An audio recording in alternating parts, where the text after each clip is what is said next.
উত্তর দিনাজপুরের ইটাহার গ্রামীণ হাসপাতালের নার্সরুমে স্পাই পেইন ক্যাম আর এই অভিযোগ উঠেছে হাসপাতালেরই চিকিৎসক বিশ্বজিৎ ঘোষের বিরুদ্ধে।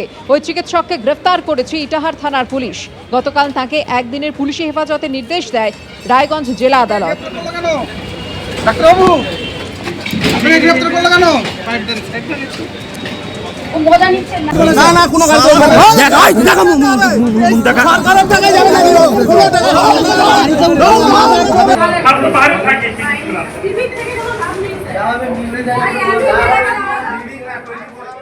রাজ্য পুলিশের এসটিএফ এর জালে দেবরাজ চক্রবর্তী পুরুলিয়া ঝাড়খণ্ড সীমানা থেকে ধৃত প্রাক্তন তৃণমূল বিধায়ক অদিতি মুন্সির স্বামী। বাগুইআটি থানার 12ই মে রুজু হওয়া মামলার প্রেক্ষিতে গ্রেপ্তার দেবরাজ চক্রবর্তী। 10 জন প্রমোটারের অভিযোগ ছিল এই দেবরাজ চক্রবর্তীর বিরুদ্ধে। ভোর 5টা নাগাদ ঝাড়খণ্ড পুরুলিয়ার সীমানায় গ্রেপ্তারের পর বাগুইআটি থানায় তাকে নিয়ে আসা হয়েছে। সরাসরি আমাদের প্রতিনিধি সুকান্ত মুখোপাধ্যায় রয়েছেন আমাদের সঙ্গে। সুকান্ত, একেবারে বাগুইআটি থানায় প্রথমে তাকে নিয়ে আসা হয়, জিজ্ঞাসাবাদ, এরপর মেডিকেল পরীক্ষা, আবার তাকে নিয়ে আসা হয়েছে বাগুইআটি থানায়। এখনো চলছে জিজ্ঞাসাবাদ? দেখো, এখনো পর্যন্ত জিজ্ঞাসাবাদ চলছে দেবরাজ চক্রবর্তীকে এবং আর কিছুক্ষণের মধ্যে বারাসাত আদালতে তোলা হবে তাকে।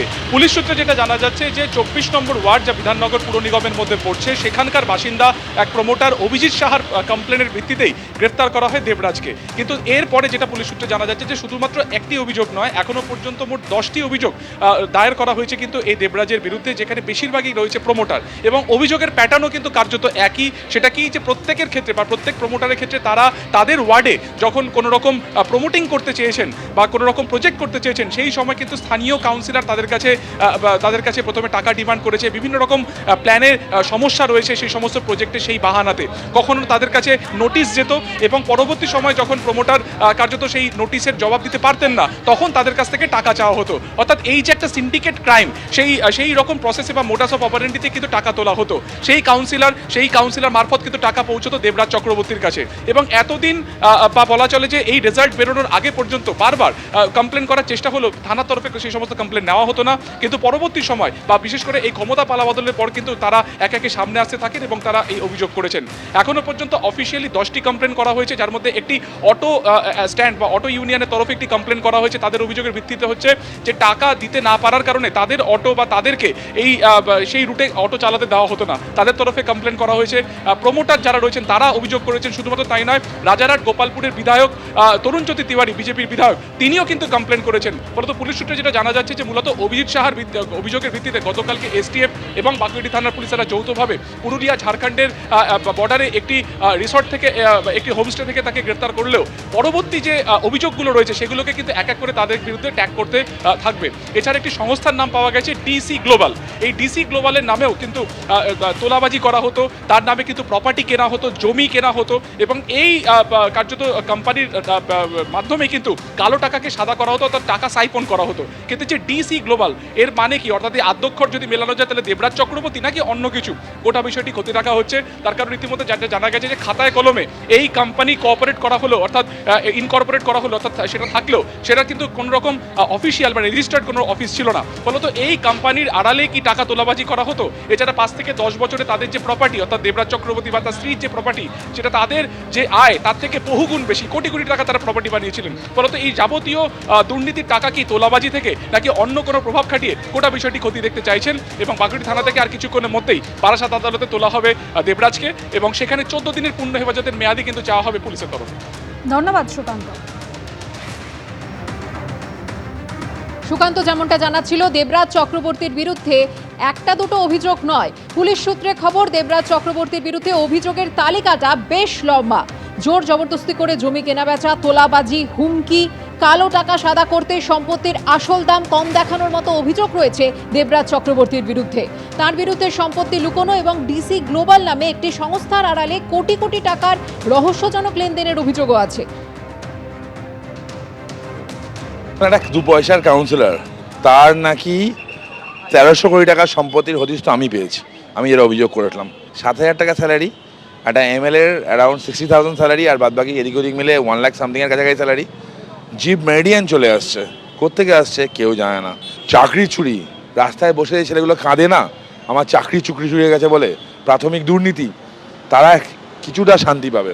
অভিষেক বন্দ্যোপাধ্যায়ের রাইট হ্যান্ড যে উত্তর 24 পরগনা কন্ট্রোল করতো, সেই দেবরাজ চক্রবর্তী অ্যারেস্ট হয়েছে।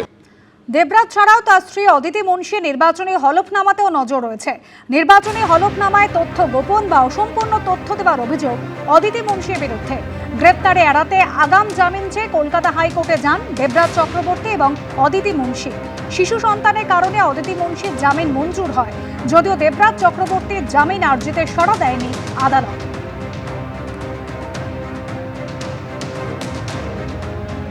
সওয়াল জবাব পর্বে রাজ্য সরকারের তরফে অতিরিক্ত অ্যাডভোকেট জেনারেল রাজদেব মজুমদার তিনি প্রশ্ন তোলেন যে শেষ 5 বছরে দেবরাজ চক্রবর্তী ও অদিতি মুন্সি আয় করেছেন 1 কোটি টাকা আর গাড়ি কিনেছেন 60 থেকে 70 লাখের। এটা কিভাবে সম্ভব? নাম পাল্টে গেছে, রাবণ রাজ নাম হয়েছে। আর দেবতাদের রাজা নন উনি, রাবণের রাজ। উনি নেতা নন, উনি অভিনেতা। বললাম তো, নেতা আর অভিনেতার মধ্যে তফাৎ আছে। যেখানে ছোবেন গন্ধ বেরোবে, কিসের বলছি না। তৃণমূল চোর নয়, সেটা কিন্তু শিরোনাম হতে পারে। চোর তৃণমূল সাংবাদিকতা করবেন না, ছেড়ে দিন, এটা রোজগার খাবেন। আর এরই মধ্যে আরো বেকায়দায় দেবরাজ চক্রবর্তী। বিধাননগরের প্রাক্তন মেয়র পরিষদের বিরুদ্ধে এবার এফআইআর রুজু করে তদন্তে ইডি। ধৃত প্রাক্তন তৃণমূল বিধায়ক অদিতি মুন্সির স্বামীর বিরুদ্ধে আগেই অভিযোগ করেছিলেন বিজেপি বিধায়ক তরুণ জ্যোতি তিওয়ারি। দেবরাজ চক্রবর্তীর বিরুদ্ধে ওঠা একাধিক অভিযোগের প্রেক্ষিতে করা এফআইআর গুলিকে সামনে রেখেই ইসিআইআর দায়ের করেছে ইডি। বিপুল অঙ্কের তোলাবাজির টাকা কি শুধুমাত্র দেবরাজের কাছেই পৌঁছেছিল? আরো বড় কোনো প্রভাবশালীর কাছে পৌঁছেছে বিপুল অঙ্কের টাকা? কিভাবে চলতো তোলাবাজির র্যাকেট? এই প্রশ্নের উত্তর খুঁজছে ইডি। জেলা প্রশাসনের তরফ থেকে 29শে জুন পর্যন্ত ডেডলাইন দেওয়া হয়েছিল, আর সেই ডেডলাইন পার হয়ে যাবার পর শওকত মোল্লার ছেলের যে বেআইনি ক্যাফে তা ভাঙার কাজ চলছে। বুলডোজার আনা হয়েছে, বুলডোজার নিয়ে এসে ভাঙা হচ্ছে শওকত মোল্লার ছেলের বেআইনি ক্যাফে অরণ্যের কূলে। ক্যানিংয়ের মৌখালীতে মাতলা নদীর চর দখল করে তৈরি হয়েছিল এই ক্যাফেটি। ঘটনাস্থলে হাজির এসডিপিওর ক্যানিংয়ের নেতৃত্বে বিশাল পুলিশ বাহিনী।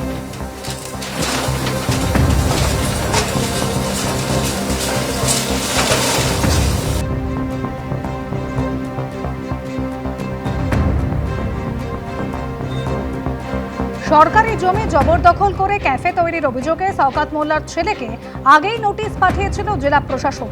18 জুনের মধ্যে এসডিও অফিসে হাজির হতে বলা হয় শওকত পুত্র ইমরান মোল্লাকে। জেলা প্রশাসন সূত্রে খবর, ইমরানের আইনজীবীরা গিয়ে নথি জমা দিয়েছিলেন এসডিও অফিসে। আর শুনানিতে শওকত মোল্লার ছেলের আইনজীবী কোনো বৈধ নথি দেখাতে পারেননি, দাবি জেলা প্রশাসনের। আর এরপরেই ইমরান মোল্লাকে 7 দিনের মধ্যে অবৈধ কাঠামো ভেঙে সরকারি জমি খালি করার নির্দেশ দেওয়া হয়। 29শে জুনের ডেডলাইনও বেঁধে দেওয়া হয়েছিল তখনই। তারপরেও শওকত মোল্লা তিনি এই ক্যাফে ভাঙেননি। আজ সকাল থেকে শুরু হয়েছে ভাঙার কাজ।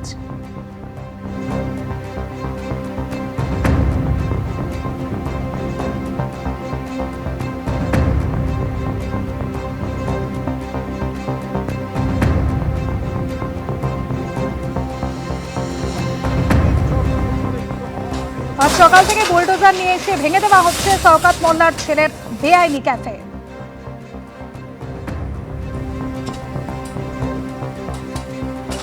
বেআইনিভাবে মাতলা নদীর চরের ওপরে তৈরি হয়েছিল রেস্তোরাঁ, আর সেই রেস্তোরাঁর মালিক শওকত মোল্লার ছেলে। ইতিমধ্যে প্রশাসনের নির্দেশে সেই রেস্তোরাঁ ভেঙে ফেলার কাজ চলছে। এর আগেই নোটিশ দেওয়া হয়েছিল তার ছেলেকে, জিনিসপত্র সরিয়ে নিয়ে যাওয়ার জন্য বলা হয়েছিল, এবং তারপর যে জায়গাগুলো তৈরি হয়েছিল সেই ঘরগুলো ইতিমধ্যে ভেঙে ফেলা হচ্ছে। এনআইএর তরফ থেকে যখন তল্লাশি চালাতে আসা হয় শওকত মোল্লার বাড়িতে, তখন খুঁজতে ঠিক এই রেস্তোরাঁতেও অরণ্যের কূলে সুবিশাল এই যে রেস্তোরাঁ বিরাট জায়গা নিয়ে যে তৈরি হয়েছিল, সেই রেস্তোরাঁ সম্পূর্ণ গুড়িয়ে দেওয়া হচ্ছে প্রশাসনের তরফ থেকে। নোটিশ করা হয়েছিল এবং তারপর আমরা দেখছি যে বুলডোজার দিয়ে সম্পূর্ণভাবে এই বেআইনিভাবে যেটা তৈরি রেস্তোরাঁ, যেটা মাতলা নদীর চর, যে চর দখল করে নদীর নাব্যতা নষ্ট করার চেষ্টা, এবং বেআইনিভাবে এই যে তৈরি হয়েছিল রেস্তোরাঁ, সেই রেস্তোরাঁ সম্পূর্ণভাবে ভেঙে ফেলা হচ্ছে আমরা দেখছি। নোটিশ করা হয়েছিল, নোটিশ করার পরে ইতিমধ্যে যে অংশগুলো রয়েছে এখানে কংক্রিটের এখানে কিন্তু করা হয়েছিল আমরা দেখছি। তার পাশের সামনে আমরা দেখেছিলাম যে অরণ্যের কূলে বোর্ড লাগানো, সুবিশাল রিসেপশন এবং তার সাথে সাথে এই যে থাকার জন্য আলাদা ঘর বা যেখানে ক্যাফে তৈরি করা হয়েছিল, কি কারণে এই ধরনের যে নদীর চর দখল করে এতটা ক্যাফে তৈরি করার পিছনে কি কারণ, যেটা স্থানীয় বাসিন্দারা অভিযোগ করেছিলেন যে বিধায়ক থাকাকালীন এই ক্ষমতার অপব্যবহার করা হয়েছে। হ্যাঁ, এই বাউন্ডারির মধ্যে পুরোটাই আজকে ডেমোলিশন করা হবে। হ্যাঁ, পুরো আজকে এই জায়গাটা ক্লিয়ার করা হবে। বাউন্ডারির মধ্যে যতটুকু আছে পুরোটাই ক্লিয়ার করা হবে। চর এবং সরকারি জায়গা 1 নম্বর খতিয়ানে পুরোপুরি জায়গা, সেজন্য এটা ডেমোলিশন করা হচ্ছে। একই নদীর চর সেটা দখল করা, এবং যে সময় দখল করা সেই সময় শওকত মোল্লা নিজে বিধায়ক। ওটাও ভেঙে ফেলা হবে। ওটার জন্য অন্য জিনিস বলা হচ্ছে, জেসিবি ছাড়া অন্য মেশিন বলা হচ্ছে, ওটাও ভেঙে ফেলা, ডেমোলিশন করা হবে। মিলিয়ে অবশেষে এই অরণ্যের কূলে যেটা দেখে প্রত্যেকে চমকে গিয়েছিলেন যে শওকত মোল্লার ছেলের এত বড় একটা সুবিশাল এবং আলিশান বলা যায় রেস্তোরাঁ একেবারে মাতলা নদীর চরের উপরে, সেই রেস্তোরাঁ ভেঙে ফেলার প্রক্রিয়া শুরু করে দিল প্রশাসন। ক্যামেরায় প্রবীর সামন্তর সাথে শান্তনু নস্কর, আবির দত্ত, এবিপি আনন্দ। দিল্লি গেলেন ঋতব্রত বন্দ্যোপাধ্যায়রা। তৃণমূলের নাম এবং প্রতীকের আসল দাবিদার কারা তা নিয়ে টানাপোড়েনের মধ্যেই আজ বেলা 12টায় জাতীয় নির্বাচন কমিশনের ফুল বেঞ্চ তাদের সময় দিয়েছে। কালীঘাট তৃণমূলের উপর চাপ আরও বাড়িয়ে দিল্লি গেল ঋতব্রত তৃণমূল। বিধানসভা ভোটে ভরাডুবি হয়েছে মমতা বন্দ্যোপাধ্যায়ের। সংখ্যাগরিষ্ঠ বিধায়ক এখন ঋতব্রত বন্দ্যোপাধ্যায়দের সঙ্গে, সংখ্যাগরিষ্ঠ তৃণমূল সাংসদ এখন বিজেপি জোটের সঙ্গে।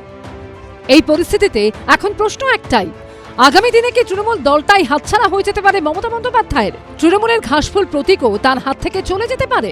তৃণমূলের তহবিলের হ্রাস কার হাতে থাকবে? কি বলবে নির্বাচন কমিশন? এই আবহেই দিল্লি গেলেন ঋতব্রত তৃণমূলের নেতারা।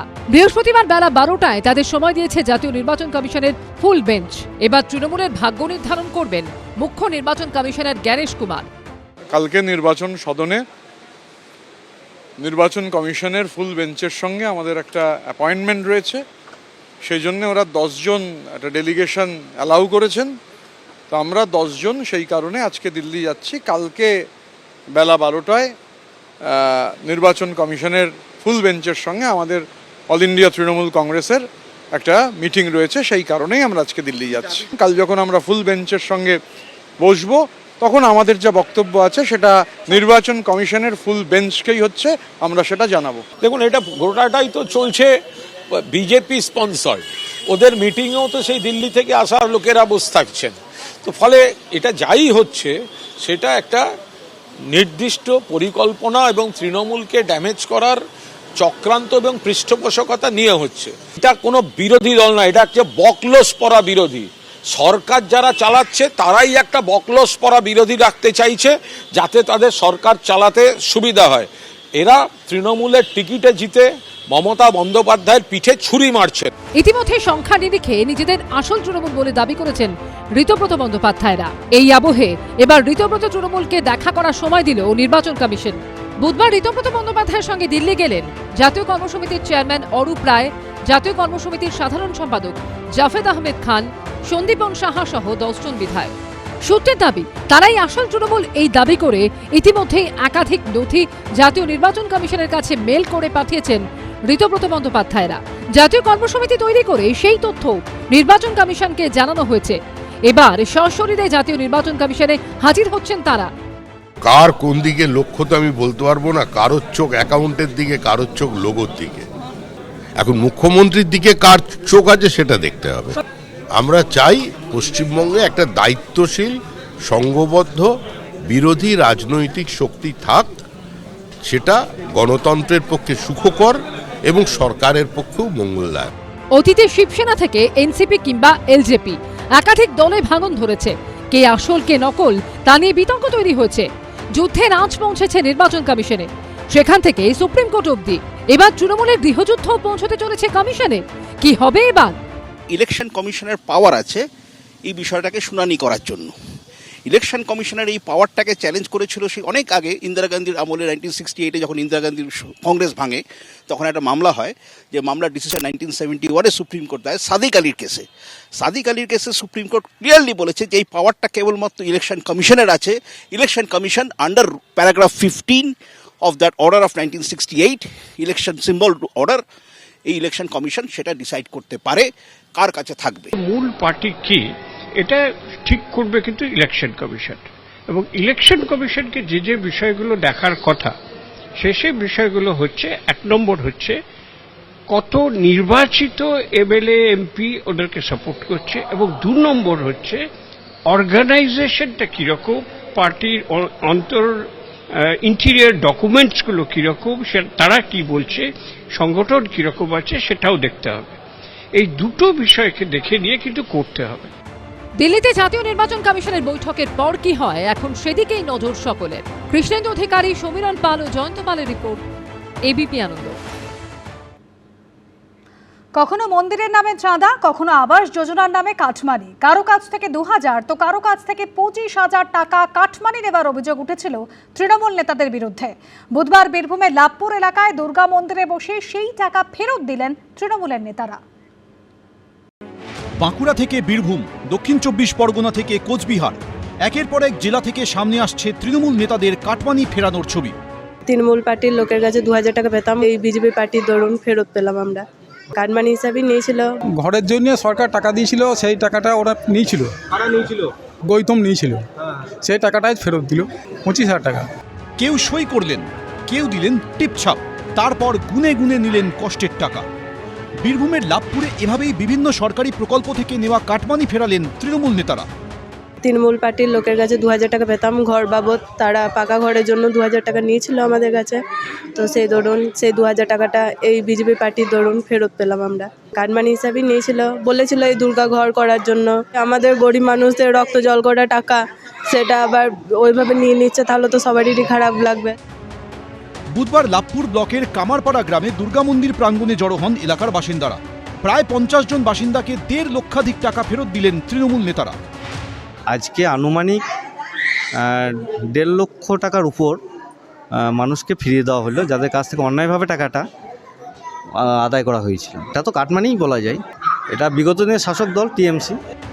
অভিযুক্ত তৃণমূল নেতাদের অনেকে সরাসরি কাটমানি নেওয়ার কথা স্বীকারও করে নিয়েছেন। এটা ঘরের টাকা, ঘরের এমনি সরকার যে ঘরটা পেয়েছিল তার জন্য নিয়েছিলাম, এমনি তখন নিয়েছিলাম 25,000 টাকা, একটু ফেরত দিয়ে দিলাম। সেটা তো ঠিক এখন বলতে পারবো না, অনেকদিন আগের কথা, মনে নেই। ঘরের টাকা নেওয়া হয়েছিল চাঁদা পারপাসে 2000 করে, সেইটা আজকে ফেরত দিলাম। এই নিয়ে সুর চড়াতে ছাড়েনি বিজেপি। বিগত 15 বছর ধরে যে তৃণমূল সরকারের শাসন ছিল, হ্যাঁ, সেটা ঘরের কাটমানি বলুন, আবাস যোজনা, অনেক কিছু এরা অনেকভাবে টাকা পয়সা লুটের একটা করেছিল। যে যে ব্যক্তির কাছ থেকে একটা কাটমানি খেয়েছিল, সেই সব ব্যক্তিকে আবার তারাই তৃণমূলের নেতৃত্ব সেই ব্যক্তিকে টাকা নিজের হাতে ফেরত দিয়েছে। গ্রামবাসীদের অভিযোগ, এখনও অনেক তৃণমূল নেতা কাটমানি ফেরত দেননি। তাদের দাবি সেই টাকাও ফেরত দিতে হবে। ভাস্কর মুখোপাধ্যায়, এবিপি আনন্দ, বীরভূম। এবিপি আনন্দ, এগিয়ে থাকে, এগিয়ে রাখে।